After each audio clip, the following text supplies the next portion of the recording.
आज हूँ कुमारी मानकर कुमार पूर्णिमा। आपण मैंने भावुवे कि मु रेडी है कि कुमार पूर्णिमा सजबाज हो किंतु नहीं, यहाँ मोर पुराणा शाढ़ी मु जमार भी कुमार पूर्णिमा रेडी है नहीं।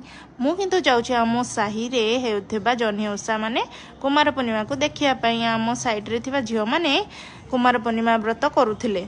आउ जह्नी ओषार लास्ट पाड़ी को आमर कहुए कुमार पूर्णिमा। कुमार पूर्णिमा कुआरी माने निज मन पसंदर बर को पाइबापी ठाकुर को माँ वृंदावती को प्रार्थना करछंती। किंतु कहुए कि कुमार पूर्णिमा कले निज मन पसंदर सुंदर बर मिले ना बुढ़ा बर मिले।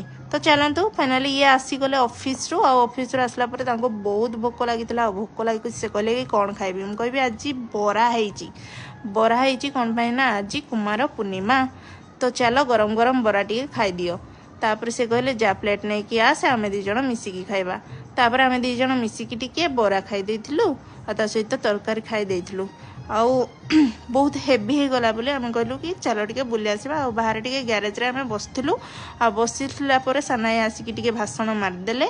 तापर आमे समस्ते मिसिकी टिके ठंडा पवन को एंजॉय करथुलु कारण भितर बहुत गरम होउतला। आउ बाहर सुलसुलिया पवन मारुथला। आ लक्ष्मी पूजार माहौल को यही पवन बढ़िया मजा लगुला। बापा आसिक जॉइन कले। ये मिनी ब्लॉग।